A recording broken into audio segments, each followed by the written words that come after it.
Welcome, everybody, to the Jack Coxon, Emily Root wedding. Who gives this woman away today? The mother and I. You may all be seated.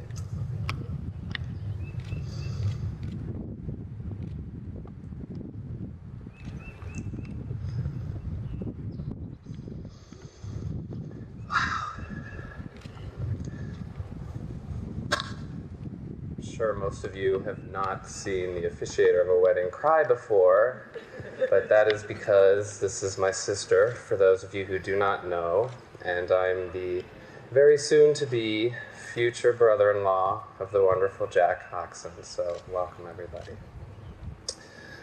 I kind of had a change of plan all of a sudden, because I have to tell you that when I was asked to officiate this wedding, I was honored. I was absolutely beside myself with joy and excitement, and I tried to begin writing this. And for some reason, when I tried to put the right words down on paper, nothing was coming. And I thought, I love these two so much, and I can do this, and I speak in public, so I've got this, but nothing was coming to me.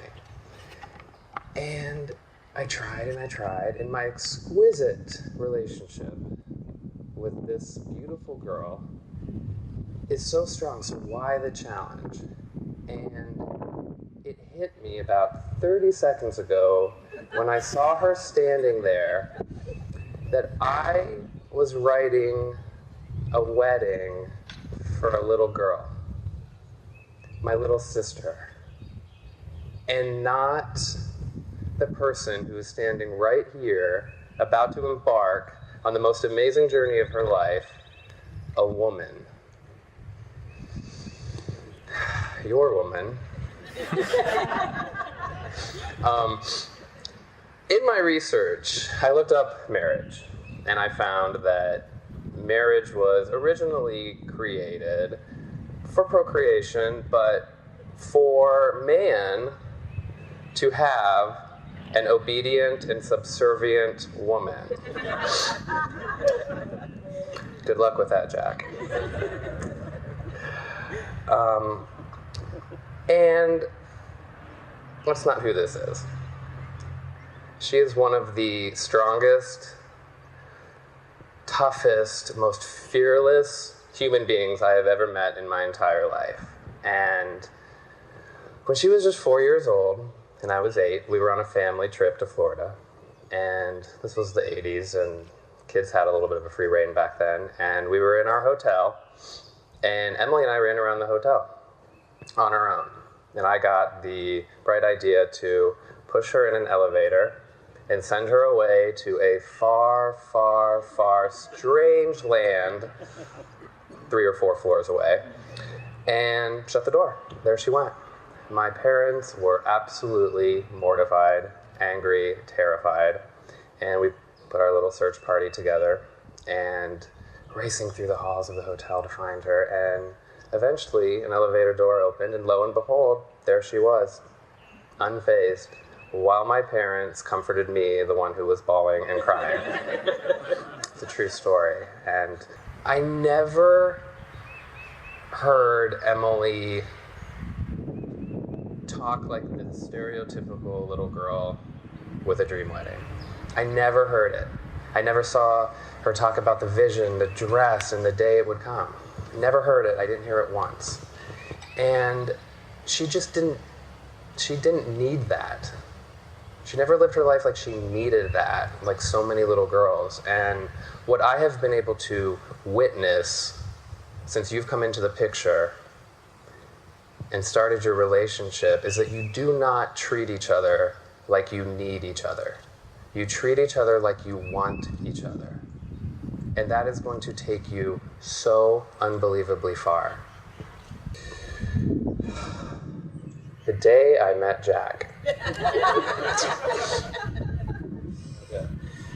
It was in New York City, just a couple years ago, and my mom and myself were there for Emily's triathlon, and we were at dinner, and she got a text. He just got off the subway. He's on his way. He's on his way. Please, Justin, Mom, nothing funny. Please be nice. He's had a long day at work. He's very nervous to meet you both.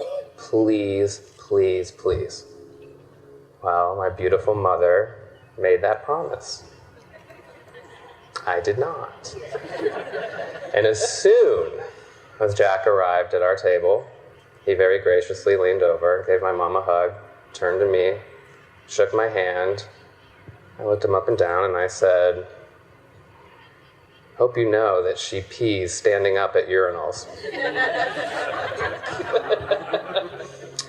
He looked at me and said, "Where do you think we met?"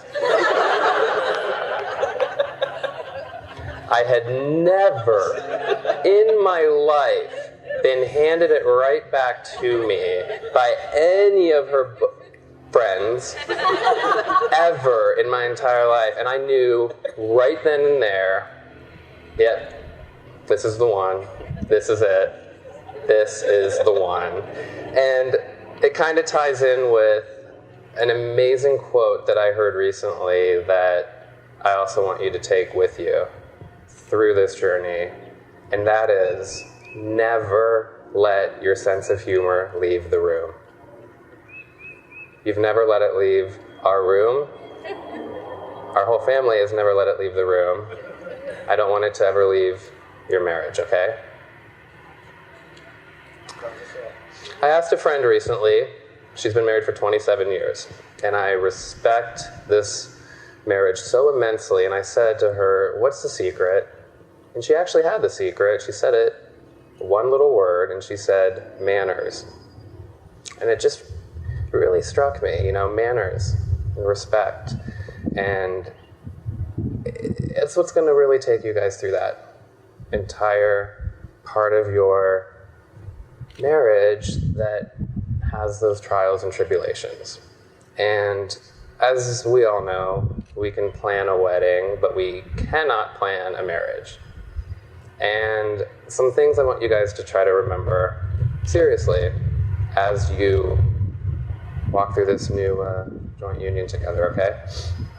I want you to remember the joy and the love that you bring each other. I want you to make a promise that you will never go to bed angry. I want you to both make sure you're both held accountable for the role that you play in your relationship, okay? Never start a sentence with you. Try to start all of your sentences with an I. And it'll actually allow you to express your feelings in a very loving, truthful way. And make sure you're listening to each other when you do that, okay? Appreciate each other every day. We don't do that. One compliment. One little compliment. It could be in the morning, it could be at night, whenever, a text message. One compliment. Censor your impulse to criticize and blame. It'll come quick, but take a breath and remember, be a husband first, be a wife first, be a critic second. Accept each other and never try to change each other. It's not going to work on her, I promise. Okay? It's just not, so don't. Love your marriage by taking care of yourselves, too. Don't forget about yourself. Always remember to be each other's teachers as well as each other's students. Teach and learn. And always keep this last part in mind, because you can have control or you can have a connection, but you will never have both. Before we exchange the vows, I want you to take a moment, really take a moment. And I want you to look at each other, okay? Because this is all going to happen really fast. This is going to be a photograph one day. And you're going to look back, and you may have forgotten to feel right now. Okay? It's okay, cry. You're talking to me or her? Both. Okay? want you guys to take this in. You're the only two here right now, I promise. Okay? Now silently, I want you to both picture where you are a year from now.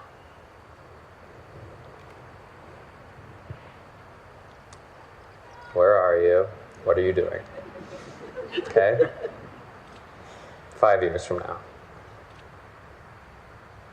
20 years from now. Well into old age.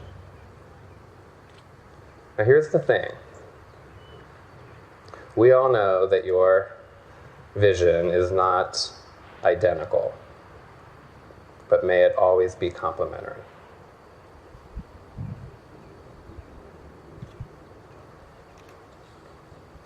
John Lennon once said, "A dream you dream alone is only a dream. A dream you dream together, that is a reality." And that reality starts now.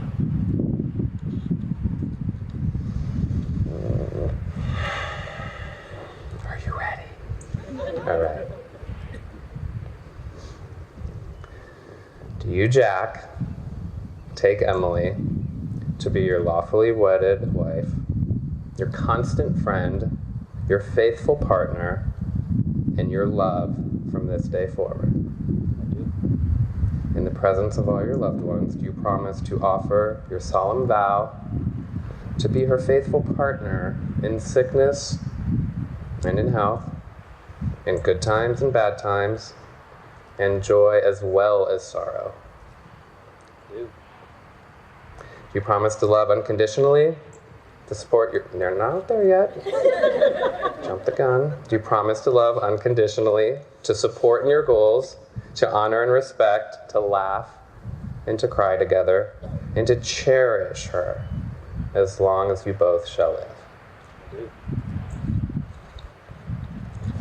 Do you, Emily, take Jack to be your husband, your partner in life, your one true love? I do. Do you promise to cherish your union and love more each day than you did the day before, where you will trust, respect, laugh, and cry with him, loving him faithfully through good times and bad, regardless of the obstacles that you may face together? I do. You promise to give your hand, your heart, and your love from this day forward, as long as you both shall live.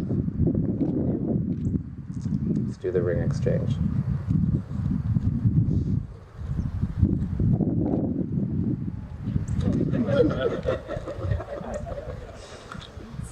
Who goes first?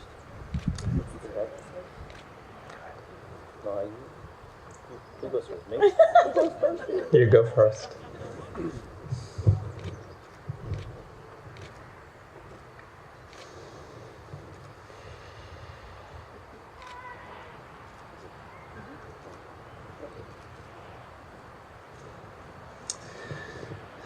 With the power that has been invested in me, I now pronounce you... One more thing. This is time warp now. I now pronounce you husband and wife, and you may kiss the bride.